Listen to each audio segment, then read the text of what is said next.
Hello mga ka-DIY, so welcome back sa YouTube channel natin. So meron ditong dinala sa atin mga ka-DIY, no? Isang welding machine na Makita. Yan, ang problema nito mga ka-DIY ay walang power. So saksak muna natin mga ka-DIY, no? Dito sa likuran, ayan. So medyo may kalumaan na rin to. So sayang naman ito mga ka-DIY. So i-recover natin to o i-repair natin. MMA 400, ang brand ay Makita. So 400 ampere ito mga ka-DIY. Ang problema nito ay wala daw power, sabi ni sir. Saksak muna natin mga ka-DIY dito.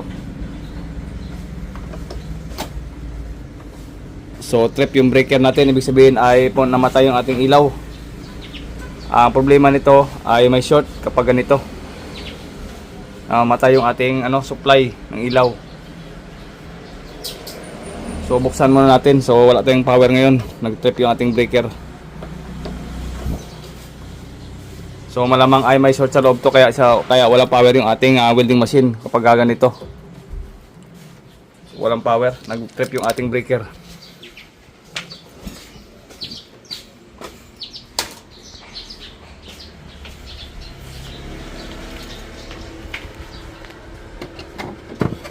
Power on natin. Yun, karoon ng power. Ito nang nag-trip kanina. Ito. Yan. So nag-trip. Subukan natin isaksak mga ka-DIY sa ating dito sa may ilaw natin, sa series bulb natin. Subukan natin isaksak.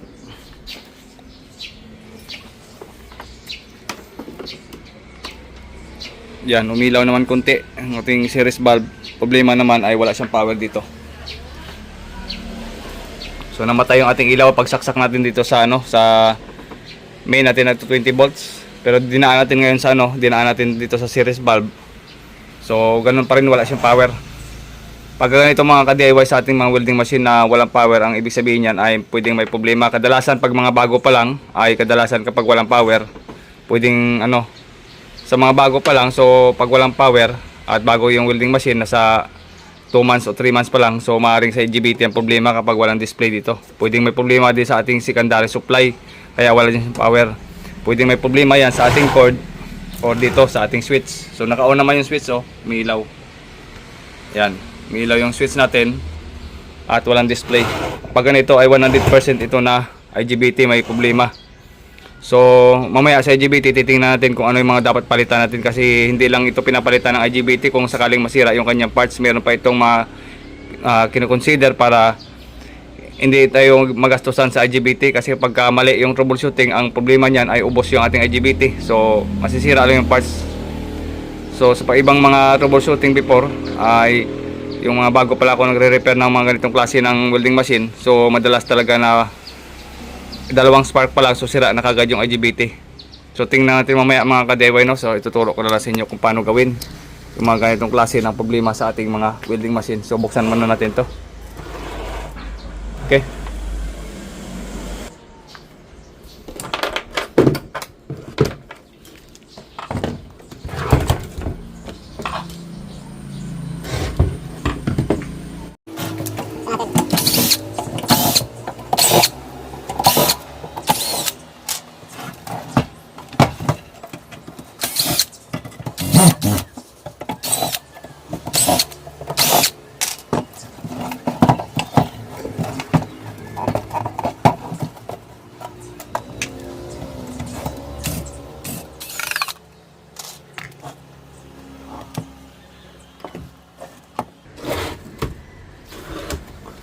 Subukan mo na i-test yung pinakaharapan dito.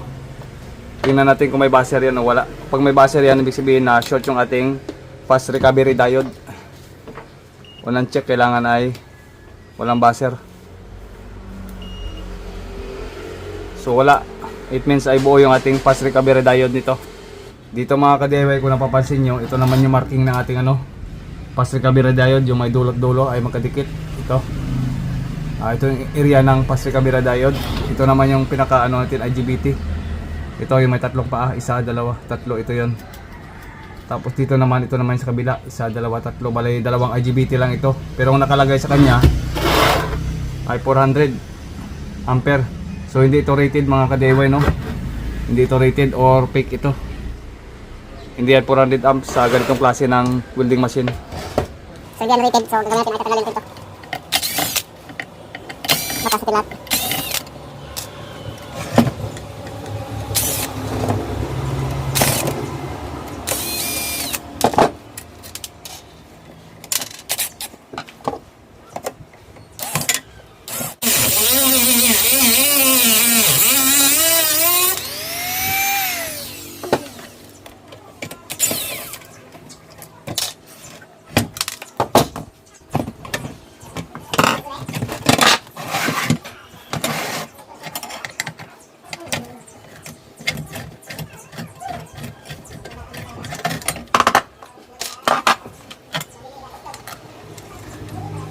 Ang AC cord, ang input AC.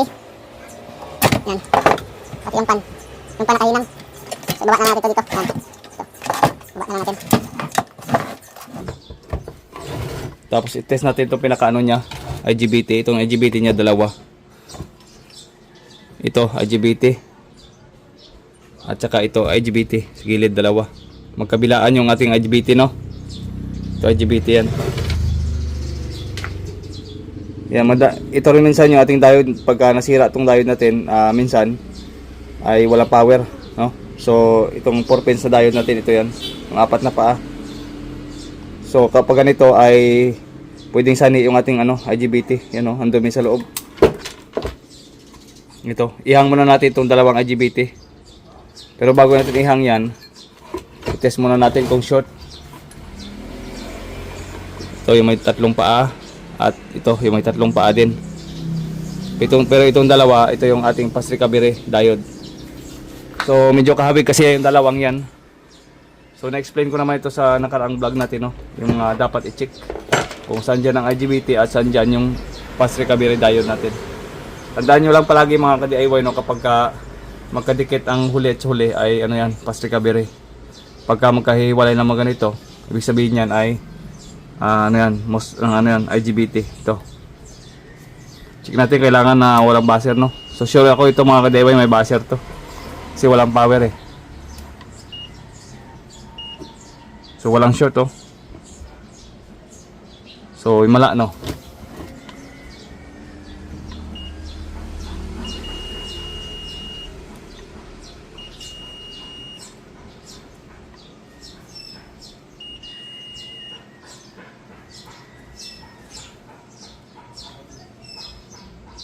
So parang walang short. So tingnan ko na mamaya itong diode natin.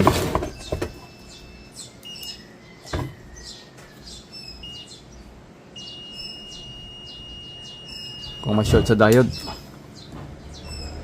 bigtari natin. So wala siyang short, pero wala siyang power. Walang short pero walang power.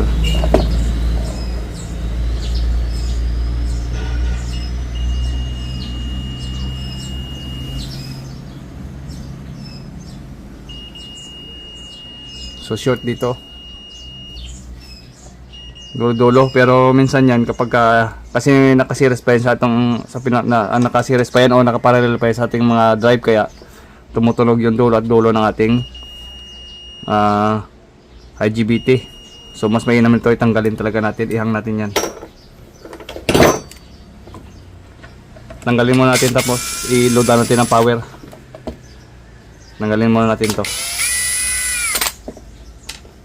Kung magkakaroon siya ng power kapag inangat natin yung pinaka-IGBT natin.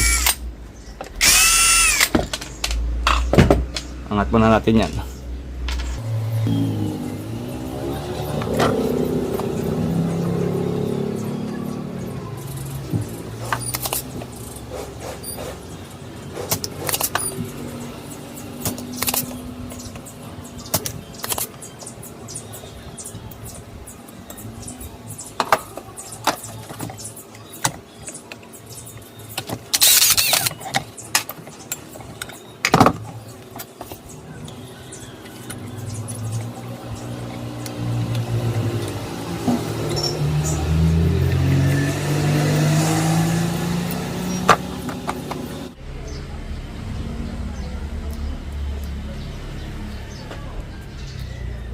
wala, okay naman. Walang shorts, diode tayo.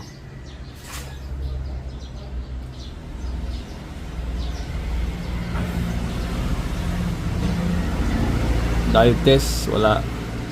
Ito rin 0.3. So okay pa to mga ka-DIY, no? Okay yan. Walang problema yung ating IGBT. Itong isa tanggalin na lang natin o ihang na lang natin to isa.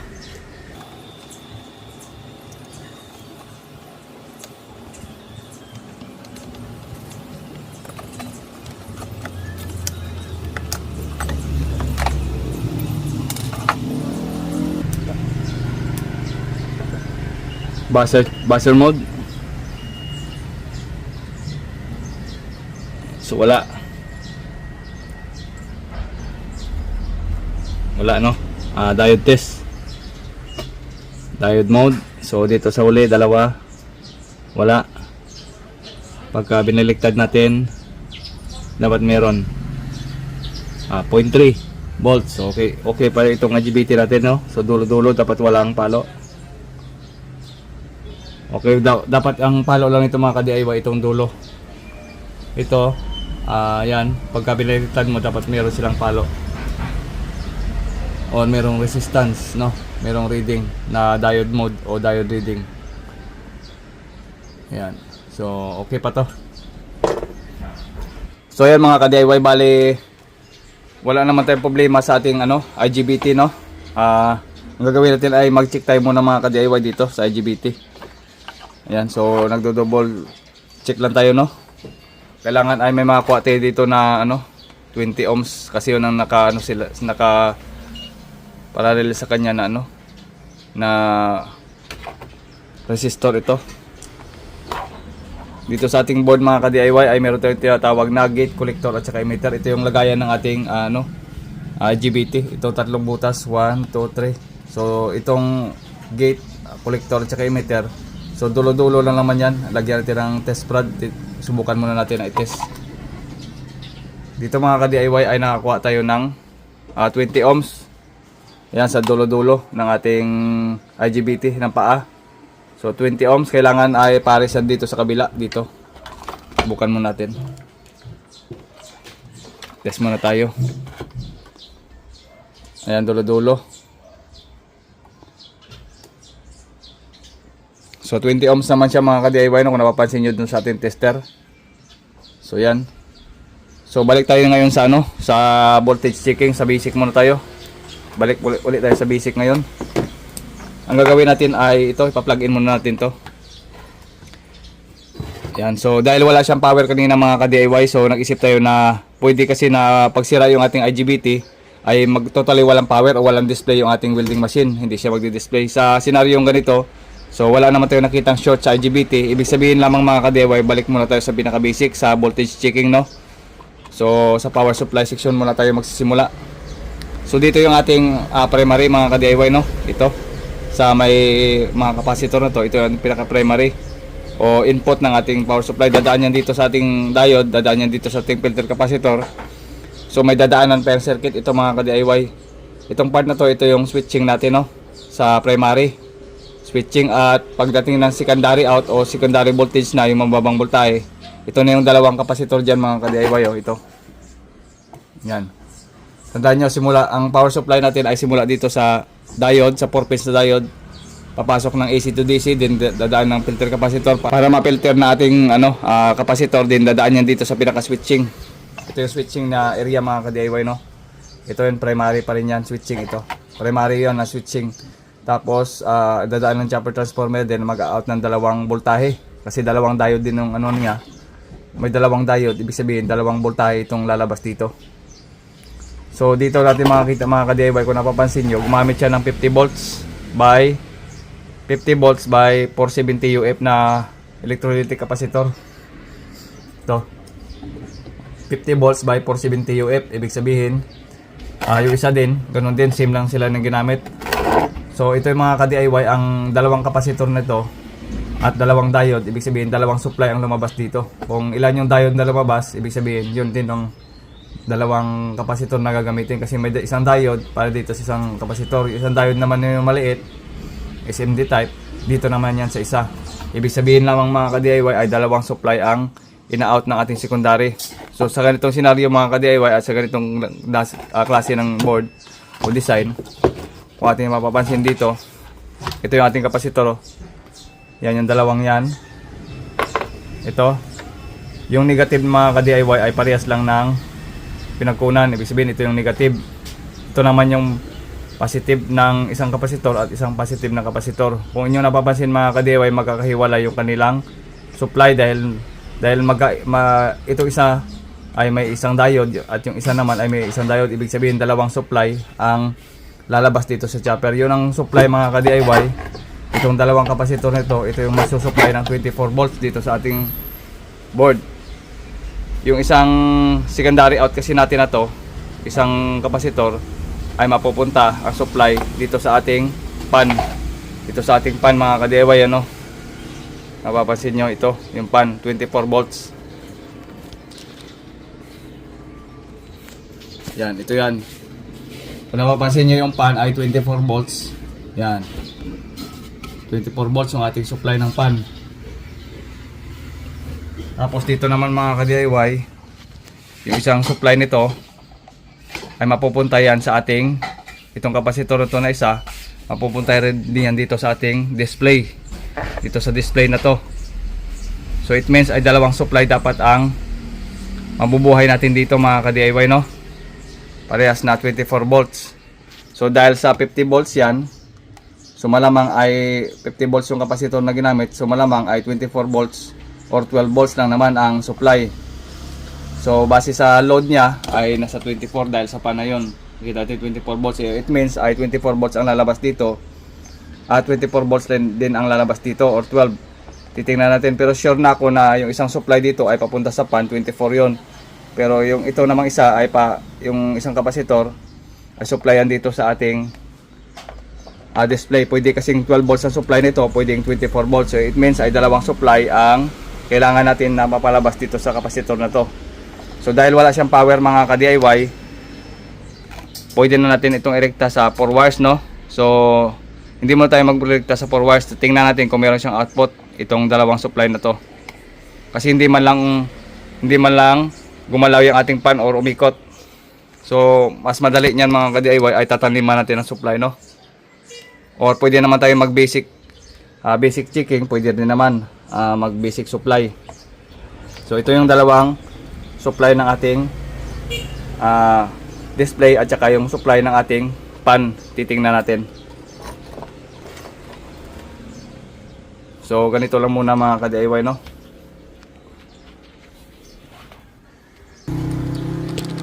Yan, pwede tayong mga ka-DIY, no, pwede tayong mag voltage checking, magsimula sa ating capacitor, filter capacitor. Kailangan makakuha tayo ng around 200 to 300 volts dito sa ating filter. Din dito sa ating secondary, kailangan may lalabas yan dito sa ating capacitor ito. Sa voltage checking ay mas mabilis, pwede rin itong i-bypass na mabilis din. Yan yung guhit mga ka-DIY, yung negative sa ating filter capacitor, ay yung positive naman ay yung puro itim. Ito yon. Yan. Ito yung ating negative side. Ito, negative side, kaya naka-series lang sila. So negative yan. Ito naman yung ating positive na kapasitor at yung positive naman ng isang kapasitor. Yan.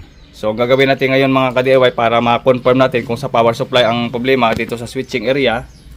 Ang gagawin natin ay maglo-load tayo dyan ng voltahe, no? Gagamit tayo ng ating extended na power supply. So pwede tayo mag-inject ng supply para malaman kagad natin, no? So gawin natin ay punta kagad tayo sa 24 volts. Tingnan natin kung mapapagana natin. So ngayon ay meron na tayong load na 22, yan, tumataas na tumataas. So yan, 24 volts lang bawasan natin. Ayan, 24 volts lang yung load natin, no? So ito ay short killer na ginagamit ko. At ito rin ay ginagawa ko ring power supply, no?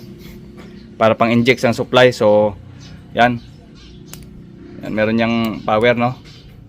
Ang kagandahan sa mga ganito ay mayroon siyang hindi masisira yung ating power supply kasi meron siyang protection. So dito mga ka-DIY ay mag-i-inject tayo ng supply. Titingnan natin kung anong area ang gagana ito. Bigtarin natin yung test prod.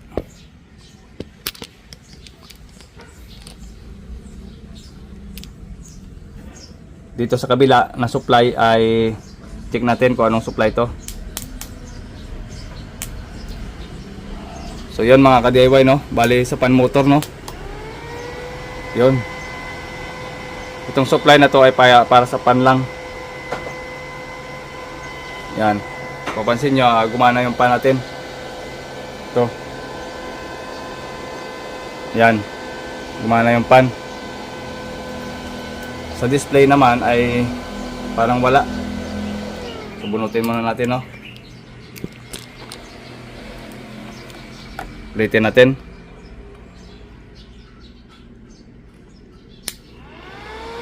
Yun. Yan, gumana yung ating pan. Dito tayo nag-inject sa isang kapasitor. Sa display naman wala pa. Wala siyang display. Ngayon ay mag-inject tayo dito sa kabila. Ito, injectan natin. Yun. Kung napapansin nyo mga ka-DIY ay confirm na sa switching area ang may problema. Yan. So, yan. So, ayan mga ka-DIY, bali binabaan ko siya ng ano, no, yung sa LCD natin. Binabaan ko siya ng ano, 12 volts. Yan dito. Kasi pagka 24 volts, kumukurap siya. Yan. So, tama nga itong isa sa baba ay ano to, supply ng ating LCD. At ito naman ay supply ng pan. Pag sinupply naman din sa pan to, so mahina naman yung ikot ng pan. Kasi 12 lang. So yan, bali confirm na ano, na ang problema ay sa ating power supply dito. So convert na lang natin mga ka-DIY, no, sa module. 4 wires module na lang, i-convert na lang natin to. Tanggalin natin to. Bali ko convert natin yung ano, primary to supply. Yan, bali itong switching niya i-convert natin sa 4 wires. Kaso ang problema, wala siyang optocoupler na ginamit. So confirm, no. So wala akong original na parts nito mga ka-DIY na pampalit, no, sa ating primary ito. Chinek ko na itong mga resistor, so ganoon pa rin. Okay naman yung resistor. Ang problema lang itong ating ano, PWM ng primary. Ito, MOSFET pala. So problema natin to. Ngayon wala tayong parts, so gagamitin natin is 4 wires na lang, ganito, 4 wires. Wala siyang design ng optocoupler, ganito. Yung optocoupler natin ganito. So wala siyang design, wala ang optocoupler ito. Bali umasa lang talaga siya sa ano, sa output ng ano, parang regular lang siya na power supply, no, na ano. Wala siyang optocoupler na pwede nating ihang itong optocoupler para ma-convert sa 4 wires. Dahil dalawa pa naman ang supply dito, okay lang kung isa. So mamaya, so gagawa natin ang paraan yan. So kakabit ko lang muna itong 4 wires mga ka-DIY. Tanggalin muna natin itong ano, switching IC ng primary.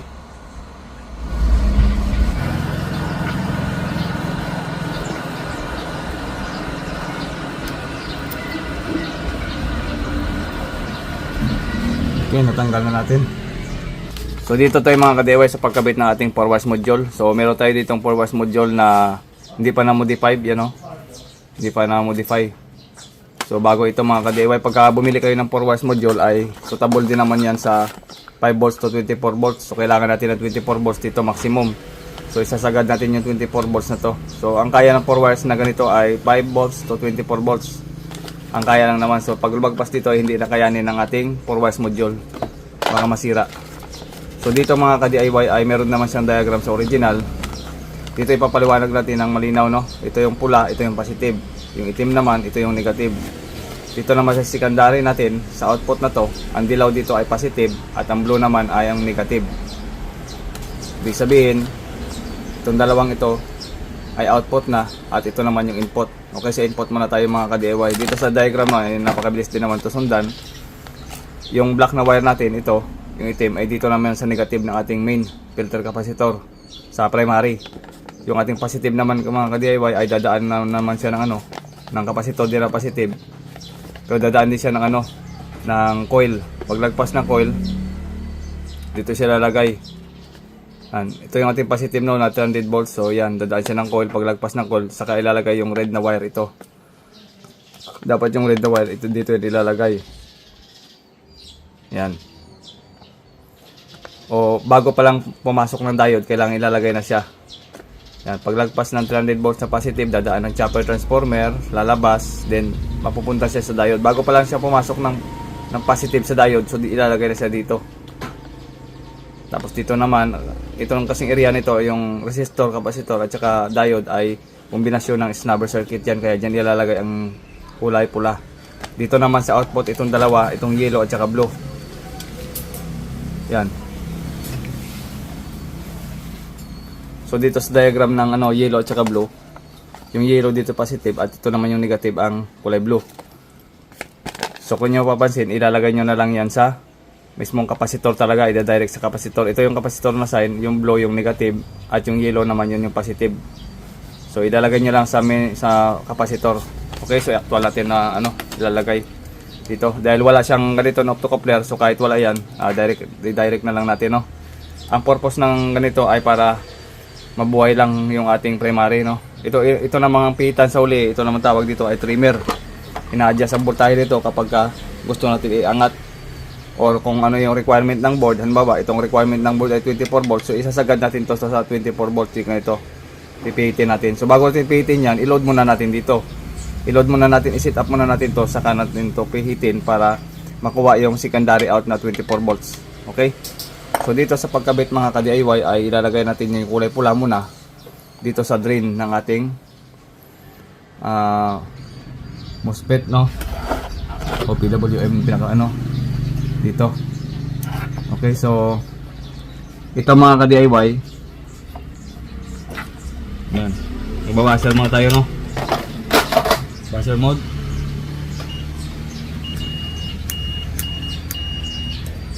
So ito yung ano, ito kasi ay itong terminal na to dalawa. Ito kasi yung terminal na to. Connected kasi ito dito sa ating main filter capacitor ng negative, no.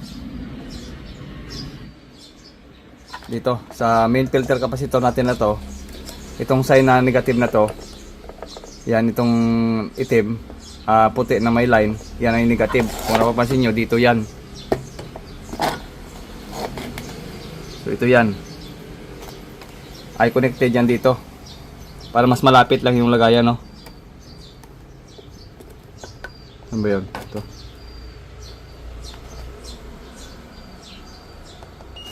Yan, connected sila dyan, kaya mas malapit na, dito na lang natin ilalagay.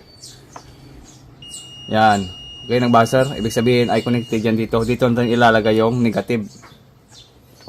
Pwede rin naman dito sa mismong kapasitor, sa ilalim ng ano, main filter capacitor. Pwede rin naman dito sa kung saan mas malapit na isi-set up, so doon na lang i-connect. Basta ibasa nyo lang na mas malapit doon ang negative, so doon na lang ilalagay, no. So dito na ilalagay yung negative.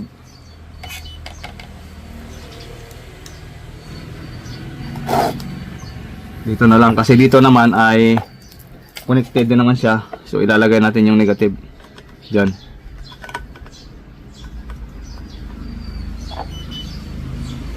Okay, so pagandahin na lang natin mamaya. So yan, connected yan dito sa ating pinaka main filter na kapasitor sa negative side dito.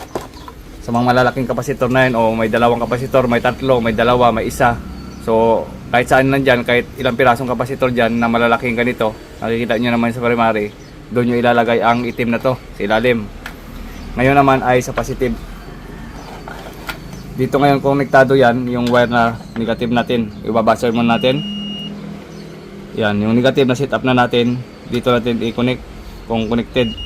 Yan, connected sila, di ba? Oh. Ngayon,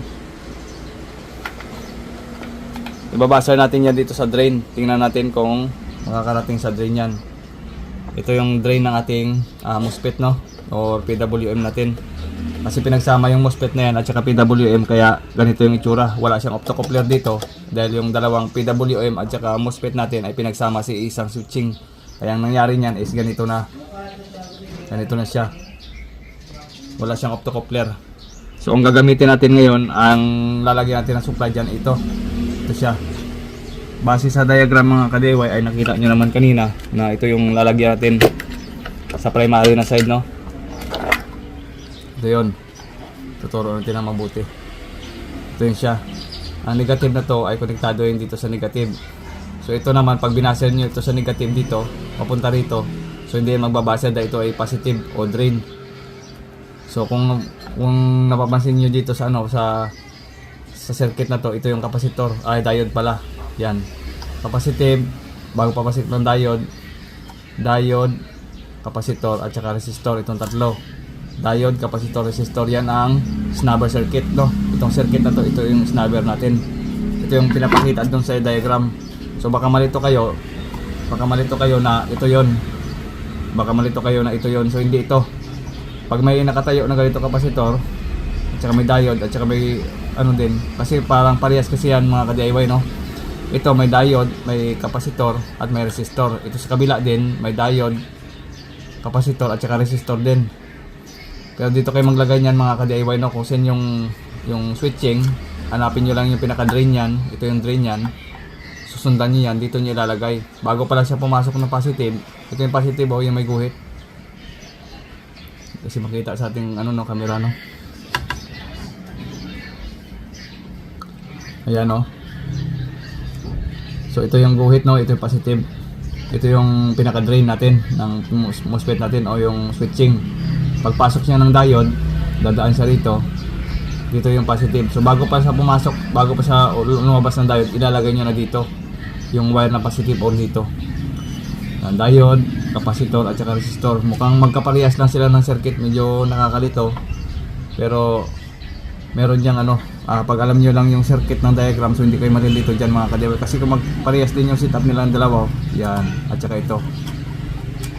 Okay, so dito natin ilalagay, no, bago pa siya mag-out sa kapasitor. So ilalagay na natin dito o dito siya kasi mag-connected din naman sila ng dalawa.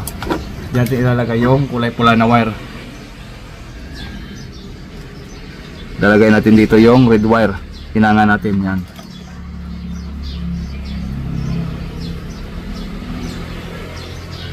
Okay, ngayon ay nahinangan na natin.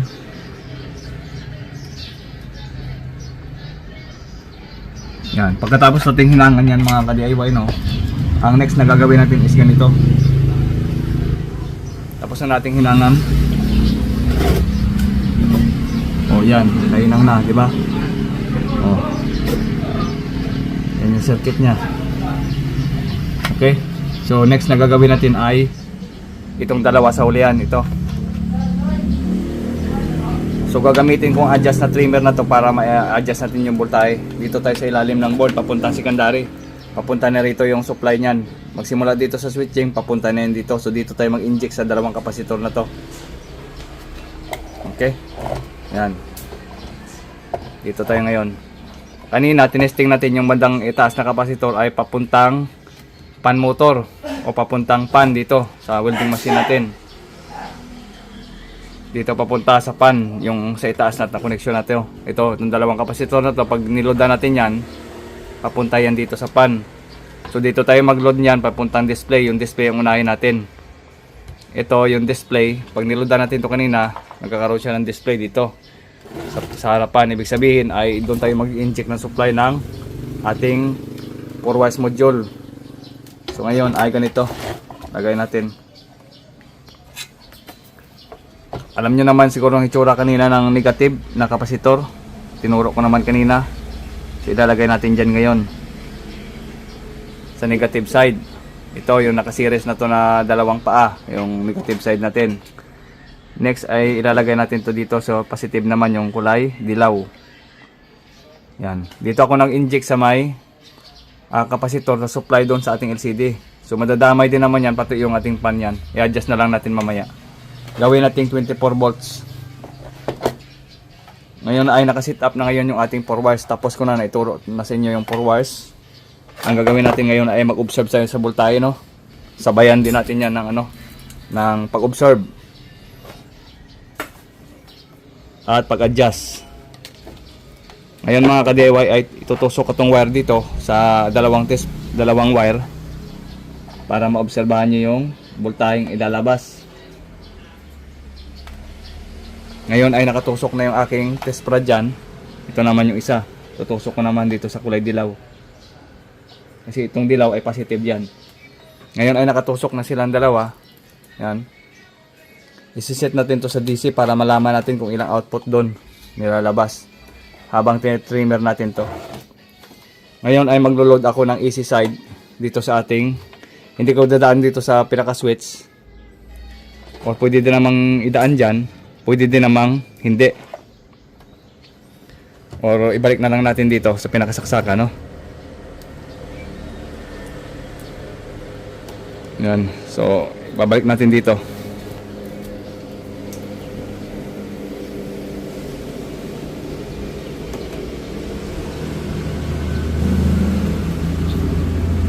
Ngayon, naibalik na natin.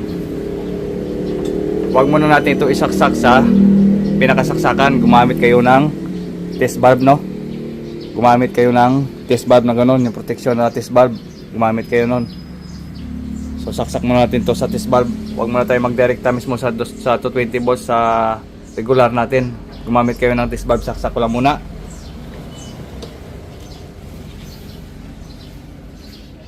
Ngayon mga ka-DIY, ay napapansin nyo, meron tayong supply na nilalabas 4.5 volts DC.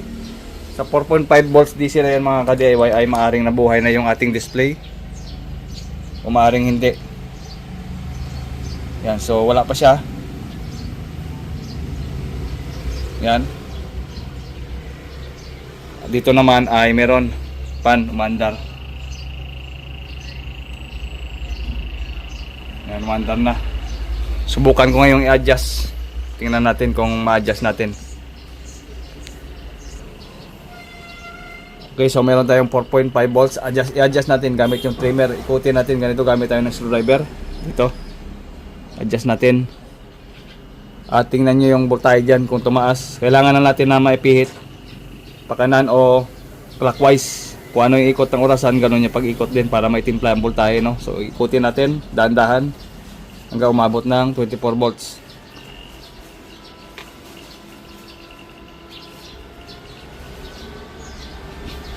Yan, 10 volts.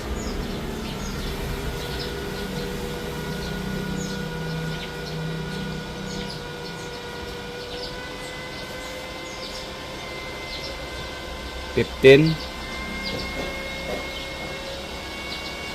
17, 18.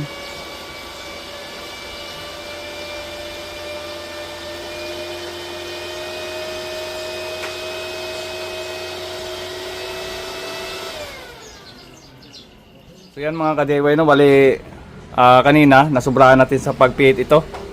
So dito pala yan mga ka-DIY, oh, bumigay kahit kaya wala siyang display dito sa ating bumigay yung 4688 natin kasi nag-over voltage tayo dito sa So awareness na ito mga ka-DIY, no, sa pagkabit ng 4 wires natin sa sa ganitong klase ng welding machine. So ito tinanggal ko yung 4688 na MOSFET. Ang 4688 kasi nito ay supply nito ay 15 volts. So 15 volts ang supply na yan dito yan. Yan ang MOSFET natin sa sa display. Tanggalin natin. Ito tinanggal ko kanina. Ito. Dito yan yung dalawa kanina na IC. Tinanggal ko muna. Kasi ang supply niyan ay 15 volts. So nakalimutan natin 15 volts pala ang supply ng nito. 4688. Tinanggal ko lang muna kasi nag-short ito. Itong dalawa.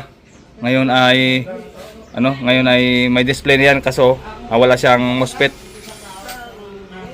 So 15 volts pa lang supply niyan mga ka-DIY, no. Pag mag-over voltage kayo diyan ay maaring masira yung ating 4688 pag mag-over voltage kayo dito sa ating 4 wires module. So ganito na lang yung gagawin natin ngayon. Bali, yan, ilalagay natin ngayon dito. Tinanggal ko yan muna para kabitan na lang natin ng bago. Marami na naman tayo diyan parts na 4688. So wala na yan, tinanggal na natin. Kakabitan natin mamaya yan. So dito ay mayroon papakita sa inyo dito sa pagtimpla ng ating 4 wires para malaman nyo yung pagtimpla ng 4 wires, no. So ngayon ay power on muna natin. Saksak ko lang muna.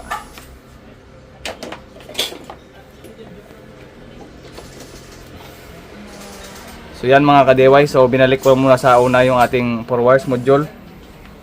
Ngayon ay meron na yung meron na yung display. Pero wala siyang 4688 na sibak kanina pag-adjust natin. Nasobrahan natin sa pag-adjust, so nasibak yung 4 wires ay yung 4688. Ngayon ay meron na siyang display pero yung pan ay mahina. Ngayon sa pagtimpla naman ng 4 wires ay ganito para magkaroon talaga kayo ng idea kung paano talaga ayusin ang welding machine. So yan, gamit yung 4 wires natin. So dito tayo kanina nag-connect ng dito tayo nag-connect kanina sa display ng voltahe na sa display talaga tayo nag-connect. Kasi kailangan natin mapa-normal yan. So meron tayong 4.5 volts. Ibalik muna natin sa dati. Yan. Bale, yan, kung napapansin nyo, meron tayong 4.5 volts. Gawin natin yung 15 volts lang. Kasi ang 15 volts na supply nito, papunta ron sa ating MOSFET na yung nasira kanina. Ito yung dalawa. Ang supply niyan ay 15 volts ito. Kaya nasira yung display natin doon. Hindi nag-display. Ngayon ay pipihitin natin yung 4 wires para magkaroon tayo ng 15 volts. Dapat sarado sa 15 volts. Kung ngayon ay 4.5 dito sa display, pag nilipat naman natin to dito sa pan motor, ay mag-iiba yung voltahe niyan. Kung napapansin nyo, 4.5 sa display, pagdating naman sa pan ay nagkaroon siya ng 7 volts. Ibig sabihin ay may gap sila between 4 and 7. 7 sa 7 dito sa ating pan motor at dito naman sa ating display ay meron tayong 4.5. So panoorin nyo mabuti mga ka-DIY para ma-perfect nyo yung welding machine sa pagre-repair. So ito ay pipihitin natin. Gawin na natin 15 volts lang. Yan, unti-unti nang tumataas ang RPM ng ating pan motor. So 11 na tayo. 11, abutin natin hanggang 15 volts lang. 12, 13, kailangan hindi sumobra kasi pag sumobra, sibak din yung ating 4558. 4688 pala. 14, so konti pa. 14.7. Konting ikot pa. Yan, 15 sarado. So yung 15 volts nito ay supplyan doon sa ating 4688. At kung napapansin nyo, 15 volts yung supply natin sa LCD o sa display. Kung napapansin nyo, yung pan natin ay regular na sa 24 volts. So it means ay kailangan talaga nating pag-aralan ang pagkabit ng 4 wires module, no? So 15 volts sa display at supply sa ating 4688 at dito naman sa ating pan motor ay 24 volts. Nag-auto na siya dahil dito sa ating 4 wires module. So ganun lang mga ka-DIY, no? Yan, so kabitan na lang natin to ng panibagong 4688 at kunan natin ng waveform yung kanyang oscilloscope. Gagamit tayo mamaya ng oscilloscope para sa waveform ng ating tinanggal na 4688. So meron naman tayo ditong bakante. 4688 meron tayo dyan pang palit. So ngayon ay normal na yung takbo ng pan at normal na rin yung LCD natin yan. Okay, so kabit tayo ng panibago, dalawa ganito. Normal na yung supply.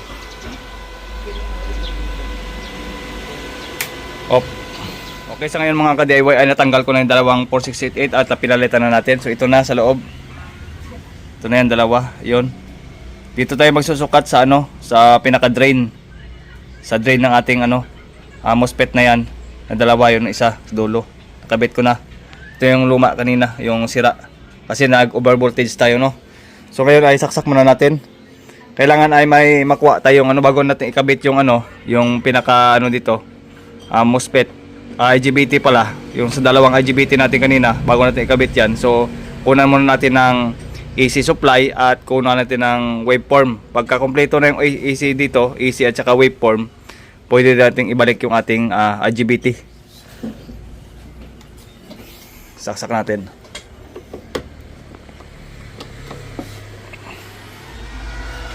So yan ay okay na.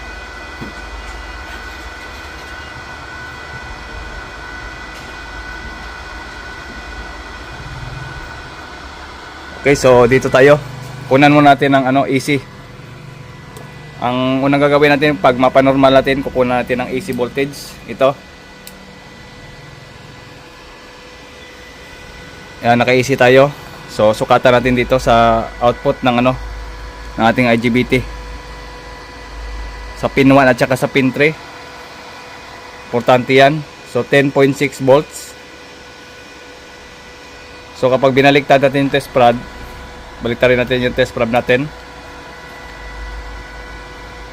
Kunan natin ng voltahe uli.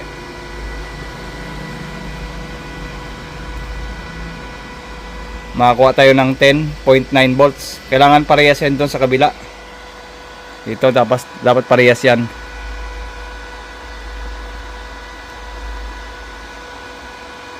Okay, so 10.6. Baliktarin natin yung test prod.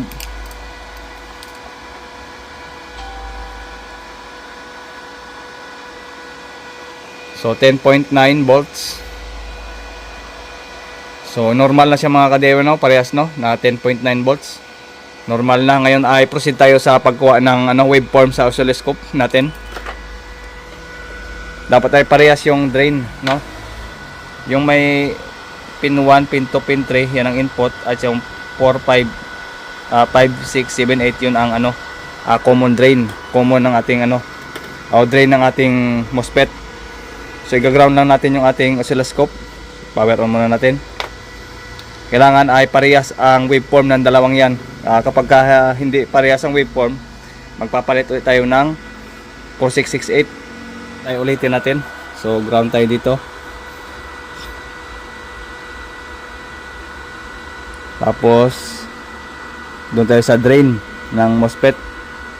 Pindutin natin yung auto.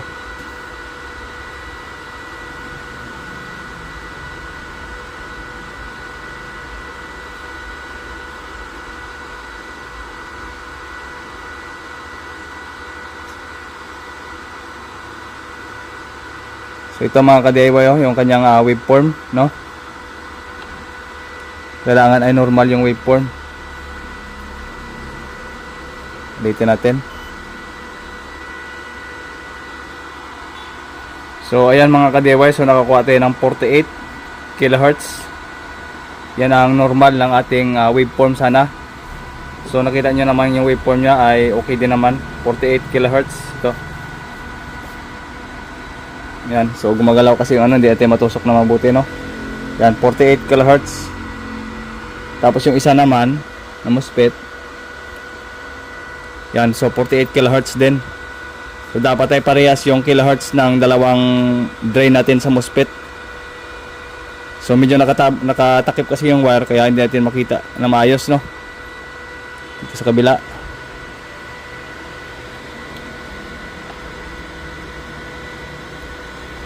Yan, 48 kHz.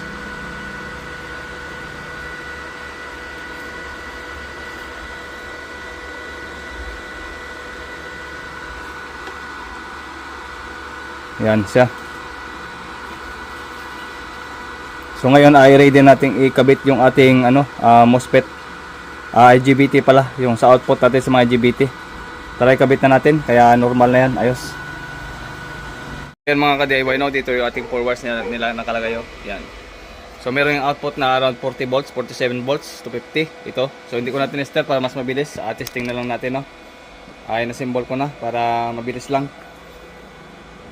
Okay, so gabi na kasi, palas 12 na, no. So tara. Testing tayo ng spark.